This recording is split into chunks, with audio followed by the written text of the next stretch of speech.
Welcome to Narrative Responsibility, a podcast about examining the meta-story of your life, how well it is serving you, and how to change it for the better. I'm Elena Wolf, relationship coach and life alignment mentor, and this is this week's New Perspective. Hi there! I'm so glad you're here today. This is episode 54. The Ethics of a Sauron Gaze. Or, why would you want to tell your story anyway? Up front, I'll admit that I went with the clickbait title here rather than the one that is an obvious follow-up from my last episode.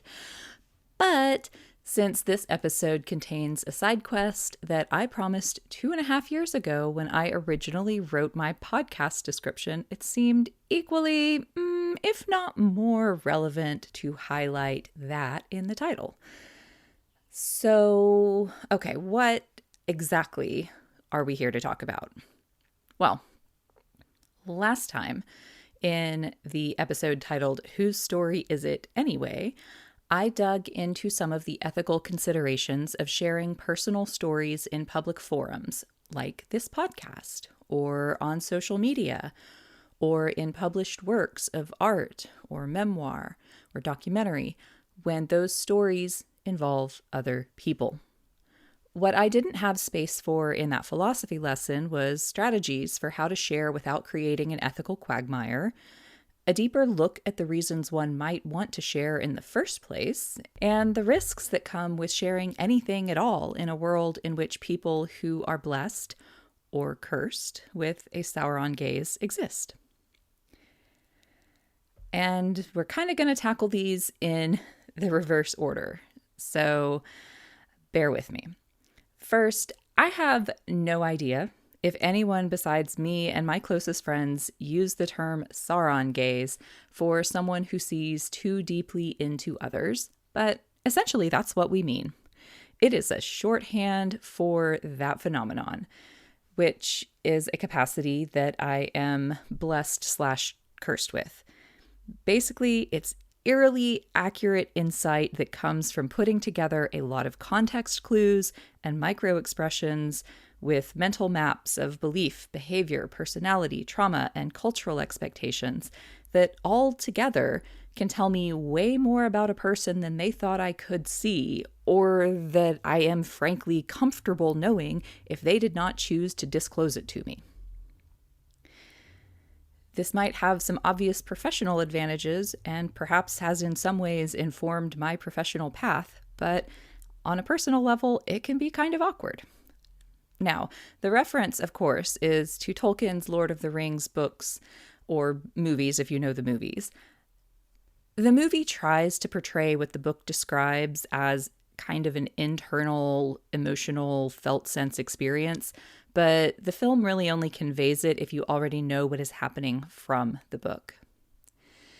Essentially, the disembodied evil Dark Lord consciousness, Sauron, is constantly sweeping the world and everyone in it for some sign of his lost ring, which holds most of his power and would enable him to get back into a physical body. If you've seen any reference to the movie, you've probably encountered the burning eye at the top of a double-pronged tower. That's Sauron's eye. Now, the nuance here that the book adds is that when the guy carrying the ring toward its destruction point feels the gaze of Sauron sweep over him, he invariably experiences an urge to reveal himself, to jump out from hiding and say, "Here I am! Here's your ring!" In those moments, he wants to be seen. He feels himself exposed, stripped to the soul, and seen through, and he yearns for it. A few years ago, one of my longtime friends described a high school experience of me looking at them with my very direct and unwavering gaze, the INTJ stare. It's infamous in MBTI memes. And they described it as equal parts uncomfortable and compelling. My eyes just looked right through them, they felt, like I was seeing all their secrets. They compared it to Frodo feeling Sauron's gaze and wanting to rip open his shirt and expose the ring on his chest. Like they wanted to go ahead and offer me anything I had not already seen for myself. They felt like they could not move until my gaze released them and looked elsewhere. We've joked about my Sauron gaze ever since that confession, and it is now part of just the lexicon of phrases we use. Now, I don't know that I experienced the situation that same way. Like, did I have a sense that I was seeing all their secrets? Absolutely not. But I also probably was seeing pretty clearly. And when someone looks at another person without projecting meaning or judgment onto what that person is doing or saying, like when they just simply receive and absorb information about someone, that in and of itself is a much deeper view of the real person and their real experience than most people offer most of the time. Maybe that's because we're not often able to separate our own filters of judgment and meaning making in order to see someone else's behavior just with openness and curiosity. So instead, we kind of go along judging it as normal or nonsensical based on whether it matches our view of what makes sense for that situation. We view it as just or unjust, righteous or unrighteous, based on our view, without regard to how the other person might view the situation. And or we just don't pay enough attention to others and the experience they're having because we've been socially trained not to notice things like emotional and energetic cues, or because we don't temperamentally gravitate to that information and have not deliberately trained our skill for noticing it. Whichever way, most of the time our social interactions with others are fairly surface level and transactional. And certainly, they do not include the scrutiny of a Sauron gaze. No one is trying to enter our phenomenological world and understand the landscape of our sense of self from the inside out. We find both relief and tragedy in that lack. We, as humans, are social animals who need to be accepted by our own kind for survival, and also for our will to live.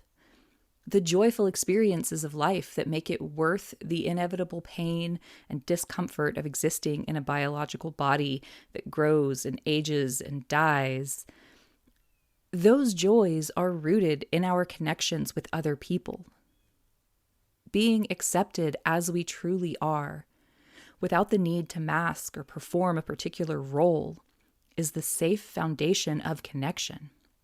Thus, we crave being seen. We crave being understood.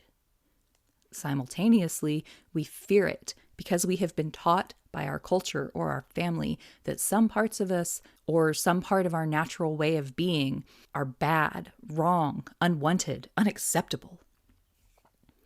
We perform socially in order to hide those flaws. Being seen in our truth would expose the flaws, and that exposure feels unbearable. It feels unsafe.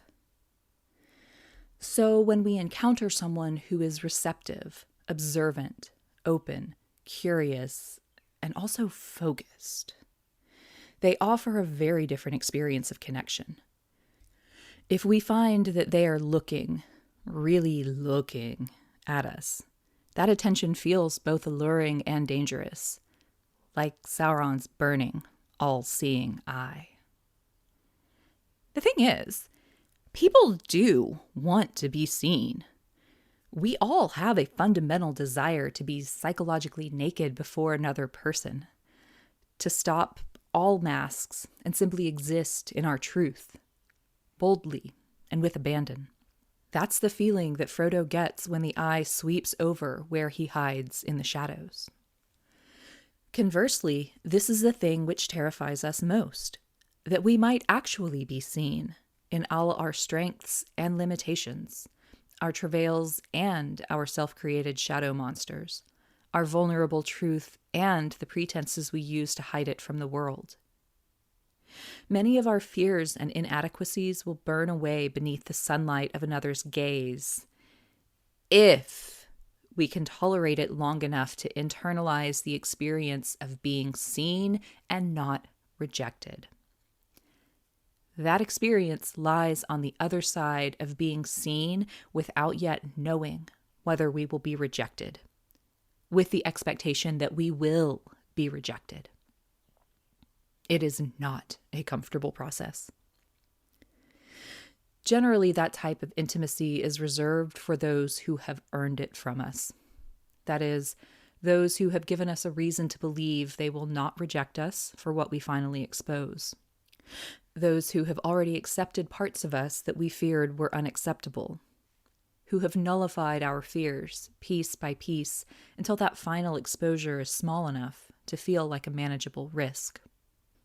Sometimes that type of intimacy is offered to professionals in situations like counseling, therapy, that kind of thing.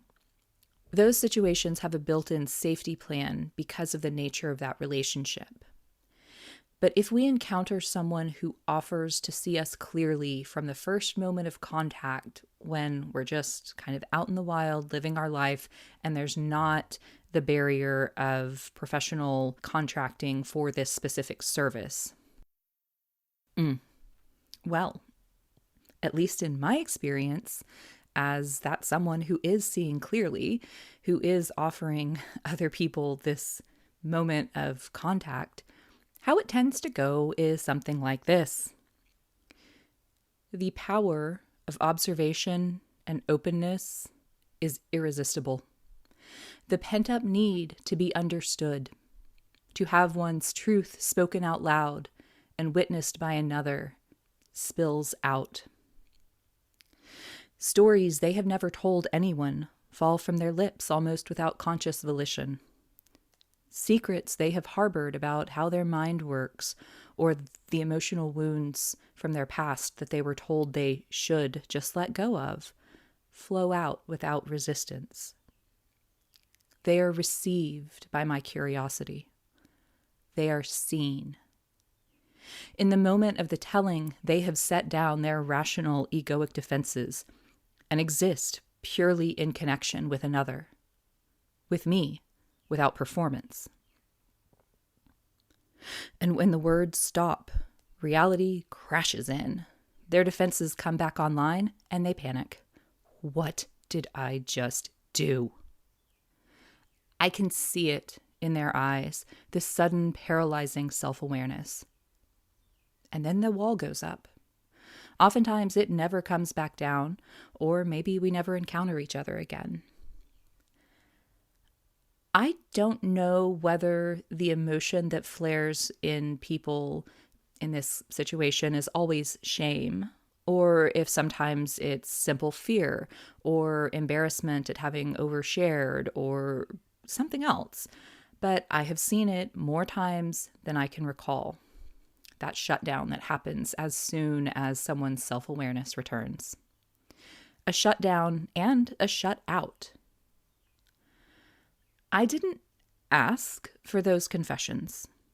I didn't push anyone to go beyond their comfort level for sharing, but something about my presence felt like an invitation. And then the experience of actually being seen became a threat. I became a threat, simply because I saw clearly and without flinching what they offered. So yeah, the Sauron gaze analogy is quite apt. Compulsion and annihilation bound together.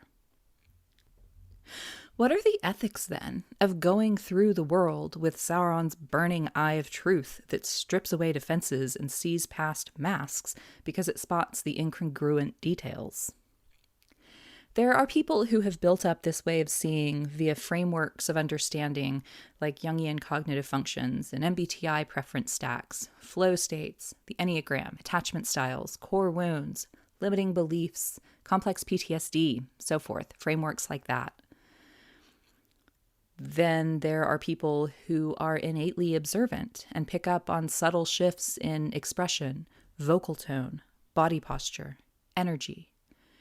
These data points provide deeper insight into someone's state than the observer, quote unquote, should be able to glean, because those minutiae point to known patterns, as in patterns that the observing person already holds.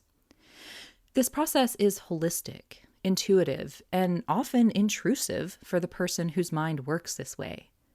They weren't trying to know random secrets about someone, but the context clues are there.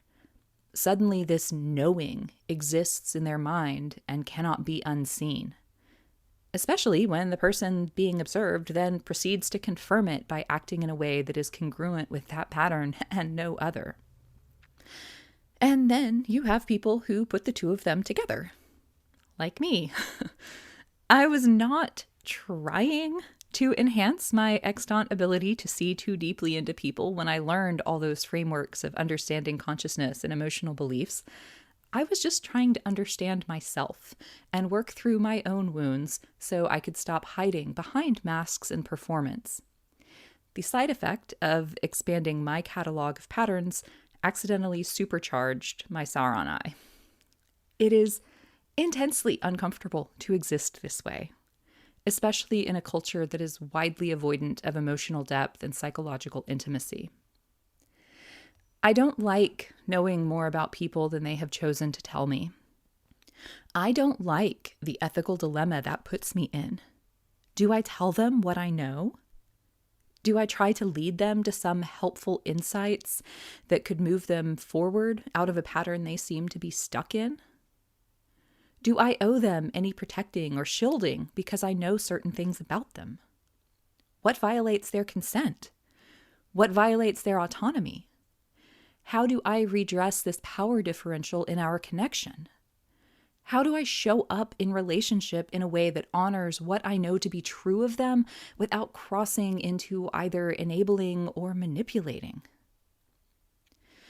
I feel like Galadriel when Frodo offers her the ring. In place of the Dark Lord, you will set up a queen, and I shall not be dark, but beautiful and terrible as the morning and the night, fair as the sea and the sun and the snow upon the mountain, dreadful as the storm and the lightning, stronger than the foundations of the earth. All shall love me and despair. I mean, yeah, relatable. I want to use my powers for good. I want to help people grow and do better. When I see things about them that they do not see, I am so tempted to explain my perception, to use my power of seeing for their own good. But the uninvited use of power is a corrupting force because it violates free will and informed consent. And so I do my best to pass, to diminish, but remain Galadriel. Galadriel, Elena. I mean, it's basically the same name, right? Okay, actually, nerd note, real talk. There are similar meanings to the two names that relate to light. So even though I made that as a joke, I then went and looked it up and it's kind of true. Just saying. The best way I have found in my personal life to balance the tension between what I know and what someone has actually shared is to drop hints at the general pattern. Not as something I see in that person, but just a phenomenon in the world that I am aware of. If they bite, great, we can unpack why it resonated. If not, I know they don't want to see it yet. But maybe my comment planted a seed of change that can bloom for them in its own time, if and when they are ever ready. Okay. So let's zoom back out to the broader subject of sharing one's story and being seen. Obviously, for me, knowing that people like me exist out there informs my choices about what to share publicly. It makes me more cautious, inclines me to share less or to be more vague about what I do share. I don't want to inadvertently share anything that I have not already deconstructed and come to thorough self-awareness about. I don't want to share more than I actually intended, more than what I gave my informed consent to. I have a few strategies for this that I'll go over at the end, but I first want to address what might at this point be the elephant in the room, and that is, why would I even want to share publicly about myself in the first place? Why would anyone? There are 3 basic reasons: the desire to be witnessed and understood, the persuasive power of testimony, and the establishment of expertise or subject authority. So the first I kind of covered above. Humans have an instinctive need for unconditional acceptance from others. This doesn't mean unconditional tolerance of behaviors that cause harm to others, but rather unconditional acceptance of their innate beingness, their unique self that has quirky expressions and dorky interests and a vulnerable heart. For as much as American culture pushes individualism, it is often being our individual self at the expense of our bonds to others. Those of us who do not want to risk our bonds with others, therefore, often feel like we have to give up our full or our real self. This is a false dichotomy. The right people and the right relationships will accept us in our fullness. Our unique self can belong with others. Now, for me, with regard to this podcast, the personal things I want to share are often in service to a particular point that I am making, an idea I am trying to teach, or a perspective that I want you, my listener, to consider. Sometimes the only way I can find to explain what I'm seeing is to share my personal context for it. More broadly, I try to make myself understood for the sake of teaching. I have relationships in my personal life that fulfill my need for acceptance. I want to serve as an example to others who have never encountered someone like themselves in their daily world. That's my purpose for wanting to make myself understood here. It's not that I need the personal acceptance. It's almost like I want to provide a space for others to have personal acceptance if they are something or someone like me. This is because I have had many conversations in both my personal and professional life with other people who have similar ways of being as me, but they believe themselves to be uniquely freakish or somehow inadequate because of it. And that is based on the social context that has always been around them. And frankly, I used to feel that way about myself. At least with a plurality of my relationships. When you never meet anyone who can mirror back to you certain qualities or certain ways of being or certain needs that you have, those traits that are simply innate begin to feel like shameful secrets. Specifically, I refer to traits like the need for emotional depth and existential meaning and nuance and complexity of information. Needs for abstract conversation and playing with ideas with another person. Fears around being, quote, crazy or having some kind of psychiatric disorder because of that intensity, because of the emotional intensity or the leaps of intuitive insight or the expansiveness of imagination. I seek to make myself understood in this public way to show others that they are not alone in these needs or experiences and that they are not somehow less than because of those needs or experiences. I seek to exist as myself across all contexts of my life because my deepest guiding principle is integrity. That is, having as many parts of myself and behavior integrated into a consistent whole, where my actions stem from and align with my stated values. If I cannot live out my own stated value while preaching about helping you to make your life better, then I am a hypocrite and a fraud. Which brings me to the other 2 reasons for why and what I share about myself: testimony and expertise. Personal testimony is one of the most persuasive tools in the rhetorical kit. We love hearing about other people's experience of a person, place, or product. We feel reassured when we know that our experience is more or less aligned to that of others. Like, okay, I'm not off base here, I'm not misinterpreting, and I didn't miss something obvious. We like to know how someone else experienced a novel item before we try it, to reduce some of the uncertainty around exploring something new. We often define what is possible by what we have seen before. The story of breaking the 4-minute mile is a frequently cited example of this, actually. People believed it wasn't possible, and so for decades, nobody could break that barrier. One guy finally did, and suddenly multiple people were able to right after, because they suddenly saw that it was possible. Part of why I want to share my story is to show people what is possible. The reticence I feel about sharing details drives me crazy in this regard. If my situation is truly parallel to that of someone listening, but they can't tell that from the way I present my experiences, they may not have the same sudden hope for change or recognition that climbing out of wherever they're stuck is, in fact, achievable. As a matter of integrity, I don't talk about tools that I don't use. I'm not here to sell you anything. This podcast is my good faith attempt to make the world better than I found it. Its intention is to offer usable information to people who are not ready for therapy or one-to-one coaching, or who cannot afford it, or who don't need it, but still have an interest in living better, in living more aligned to their authentic self, and less constrained by the conditions of their past.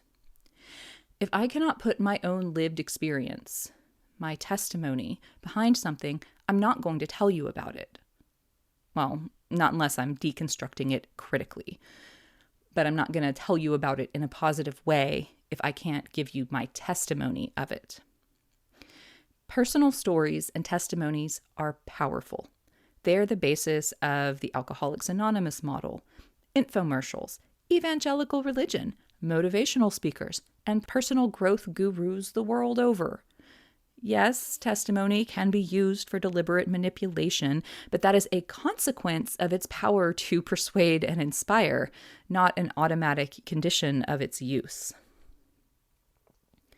The last reason I like to share personal experiences is to reinforce my authority to speak on a particular subject. I would not, for example, want to hear suggestions for walking back from the void of nihilistic despair from somebody who's never even seen that edge. I assume my listeners are the same.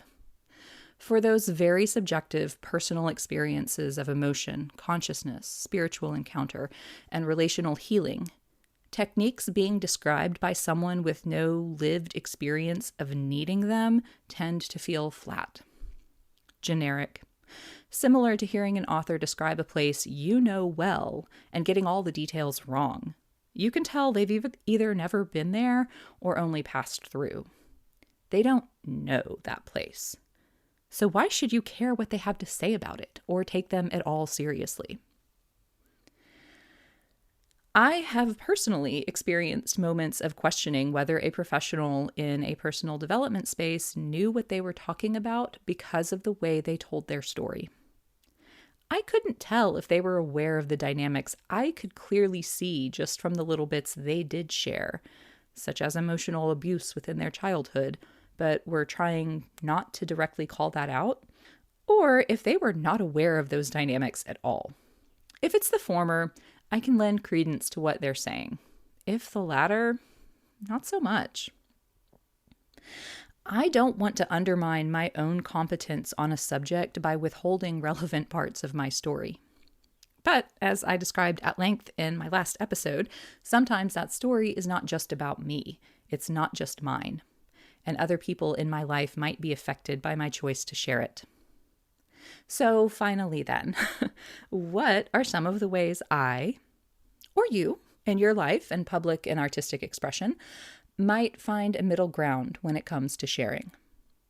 I mean, one option is just to go vague or present yourself as oblivious to certain things and hope for the best.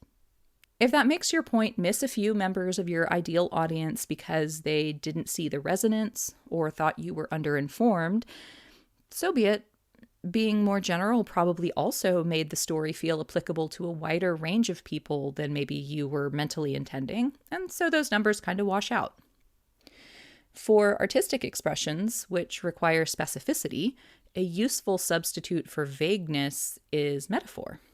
Make it weird enough and about something only you would ever link to the experience, and you can be as open as you like without anyone the wiser. Anyone who engages with the art will find their own meaning in that imagery. Another option is to share multiple hypothetical pathways, including some that are blameless, to the conclusion or experience that you're trying to convey. And obviously, you don't specify which one you personally walked. This approach not only protects privacy, but also helps more people relate to what you're saying, because you're offering more than one story of what happened. Each story is going to have its own subset of your audience, and instead of just speaking to one of them, now you can speak to, say, 3, 4, 5 of them. And finally, you might dodge the story entirely by emphasizing that the end point is what matters. Just sort of say there's many ways to get there, and you don't want the people listening to get caught up in the how or think that because they had a different way than you, the speaker, that this point doesn't apply to them when it does. That, hey, if you find yourself in this end point, then what I have to say about getting out of it or dealing with it or, whatever the topic is going to matter, no matter how you got here. So as I wrap up this mini arc, I want to emphasize that the choice to keep certain things private does not mean they are inherently bad or shameful. They might just be vulnerabilities. We don't owe our vulnerabilities to people we have not vetted, or really even to those we have. It is a privilege to witness someone's vulnerability, but too often our culture treats it either as a demand or an imposition. We can be authentic and still retain some parts of ourself or our experience in privacy. And sometimes we need to protect vulnerabilities that don't belong to us, but rather someone else. I'm working on an episode about trust, what it is and how it's built, to expand more on that idea. But that's it for today. Thank you so much for being here. If you want to know more about my work, you can check out thepatternbreaker.com. You can support me on my Patreon, patreon.com/narrative responsibility, or send this podcast to a friend or a colleague, a family member that you think might resonate with it. And until next time, what part of your story are you going to take responsibility for this week?